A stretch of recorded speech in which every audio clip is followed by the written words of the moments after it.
দেখো, আজকে যে কোশ্চেনটি তোমরা দেখতে পাচ্ছ, এখানে তিনটি প্রশ্ন নিয়ে আলোচনা করব। মোল কাকে বলে, মোলার ভর কাকে বলে এবং মোলার আয়তন কাকে বলে। তো প্রথম যে প্রশ্নটি তোমরা দেখতে পাচ্ছ যে মোল কাকে বলে। সাপোজ একটা উদাহরণ দিই, দেখো, এক জোড়া। এক জোড়া মানে কটি? দুটি, তাই তো? এক জোড়া মানে দুটি। আচ্ছা, এরপরে ধরো এক ডজন। এক ডজন মানে কটি? তোমরা সকলেই জানো। তোমরা অনেক সময় দোকানে গিয়ে বলো না, ফলের দোকানে এক ডজন কলা দাও, মানে কটি? 12টি কলা, তাই তো? তো এই যে নাম্বারটা তোমরা দেখতে পাচ্ছ 12, 2, এগুলোকে আমরা কোনো সময় জোড়া, কোনো সময় ডজন, এগুলো দিয়ে আমরা প্রকাশ করি। তো এই জিনিসগুলোকে দিয়ে আমরা এই নাম্বারটাকে প্রকাশ করি। ঠিক তেমন তোমরা অ্যাভোগাড্রো নাম্বার নিশ্চয়ই জানো। অ্যাভোগাড্রো নাম্বার কত? 6.022 ইন্টু 10⁻23। এটা কি? Avogadro number.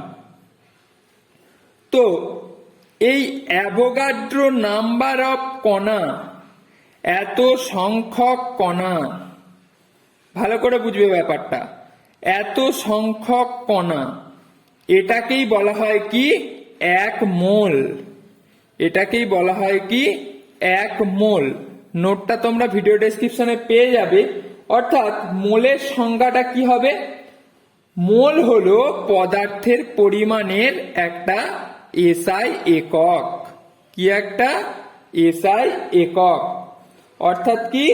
কোনো পদার্থের অণু, পরমাণু বা আয়ন তিনটেই হতে পারে। তার মধ্যে মানে এই তিনটের মধ্যে অ্যাভোগাড্রো সংখ্যক উপাদান কণিকা যদি বর্তমান থাকে, তাহলে তাকে বলা হয় কি? এক মোল। আশা করি বুঝতে পেরেছো মোল কাকে বলে। তাহলে এই সংখ্যাটা দিয়ে আমরা মোলকে প্রকাশ করছি। একটু উদাহরণ দিয়ে বলি, তোমাদের যদি বলে 6.022 ইন্টু 10⁻23 সংখ্যক সোডিয়াম আছে, এত সংখ্যক সোডিয়াম পরমাণু আছে, তার মানে তোমরা বলতে পারো যে এত সংখ্যক সোডিয়াম পরমাণু থাকা মানে এক মোল সোডিয়াম পরমাণু থাকা। আশা করি তোমাদের এই ব্যাপারটা পুরোটা ক্লিয়ার হয়েছে। পরের প্রশ্ন তোমরা দেখতে পাচ্ছ মোলার ভর কাকে বলে। আমি প্রথমে সংজ্ঞাটা বলে নিই, তারপরে তোমাদের বুঝিয়ে দেবো। এটা ডেসক্রিপশনে দেওয়াও থাকবে, দেখে নেবে। তো মোলার ভর কাকে বলে? এক মোল পরিমাণ পদার্থের ভর যত গ্রাম হয় তাকে ওই পদার্থের মোলার ভর বলা হয়। তো ব্যাপারটা কি আমি ভালোভাবে বুঝি।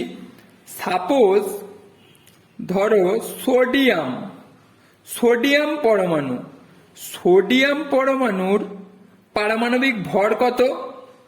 পারমাণবিক ভর 23, এটা আমরা জানি, তাই তো? সোডিয়াম পরমাণুর পারমাণবিক ভর 23। তাহলে সোডিয়াম পরমাণুর গ্রাম পারমাণবিক ভর কত? তোমরা বলো, তোমাদের ক্লাসটা তো হয়ে গেছে। সোডিয়াম পরমাণুর গ্রাম পারমাণবিক ভর, গ্রাম পারমাণবিক ভর আমরা জানি কি? পারমাণবিক ভরকে যদি গ্রামে প্রকাশ করা হয় সেটাই হয়ে যায় কি? গ্রাম পারমাণবিক ভর। তাহলে সোডিয়ামের গ্রাম পারমাণবিক ভর কত হবে? 23 গ্রাম, তাই তো? এবার এই 23 গ্রাম সোডিয়াম মানেই কত সোডিয়াম? এক মোল সোডিয়াম। তার মানে কত? এক মোল সোডিয়াম, তাই তো? এক মোল সোডিয়ামেরই যেহেতু এর পারমাণবিকতা কত? এক পারমাণবিক, তাই জন্য এর যেটা গ্রাম পারমাণবিক ভর হবে সেটাই হয়ে যাবে কি? এর মোলার ভর। আশা করি বুঝতে পেরেছো। এবার আমরা একটা যৌগের উদাহরণ দিই। এটা নয় একটা পরমাণু আছে, এবার একটা যৌগ, সাপোজ ধরো ওয়াটার, জল আমি লিখলাম। আচ্ছা, জলের অক্সিজেন কত? 16, আর দুটো হাইড্রোজেন আছে। হাইড্রোজেনের কত হয়? 1 করে, যেহেতু দুটো আছে তাহলে দুটো হাইড্রোজেন 2, আর অক্সিজেনের 16। তাহলে H2 এর আণবিক ভর কত হয়ে যাবে?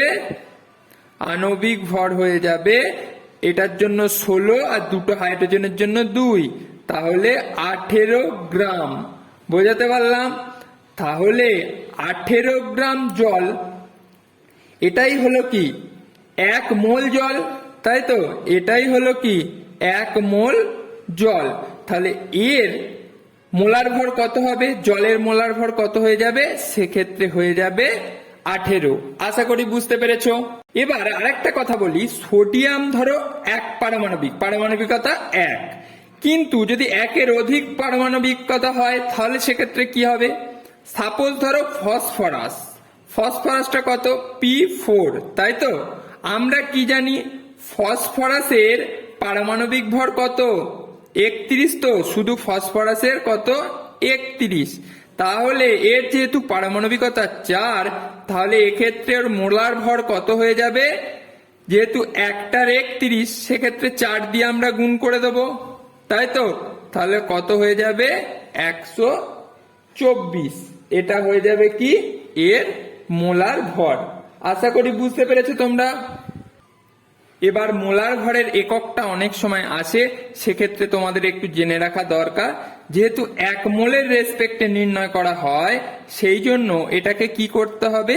এর একক হয়ে যাবে গ্রাম পার মোল, অর্থাৎ এটাকে সূচকের নিয়মে যদি নিয়ে চলে আসো, গ্রাম ইন্টু মোল ইনভার্স, এটাও তোমরা লিখতে পারো। আশা করি বুঝতে পেরেছো। এবার দেখো সর্বশেষ আজকের যে কোশ্চেনটি, মোলার আয়তন কাকে বলে? এক্ষেত্রে ভালো করে মাথায় রাখবে এসটিপি কথাটা। এসটিপিতে 1 মোল কোনো পদার্থ যে আয়তন দখল করে থাকে সেটাকেই বলা হয় কি ওই পদার্থের মোলার আয়তন। এবার পদার্থটা মৌলিক হতে পারে অথবা যৌগিক হতে পারে। আমি ব্যাপারটা ভালো করে বলি, দেখো তোমরা বুঝে নাও। দেখো 1 মোল অর্থাৎ কত? 6.022 ইন্টু 10⁻23 সংখ্যক অক্সিজেন, এটাও যে স্থান দখল করে থাকবে সেটাকে বলা হয় কি এর মোলার আয়তন। আবার এর আয়তনও যা হবে, এই 6.022 ইন্টু 10⁻23 সংখ্যক সোডিয়ামের মোলার আয়তনও সেম হবে। আবার 6.022 ইন্টু 10⁻23 সংখ্যক জলের মোলার আয়তনও একই হবে, কারণ এসটিপিতে 1 মোল যে কোনো গ্যাসের আয়তন কত হয়? 22.4 লিটার।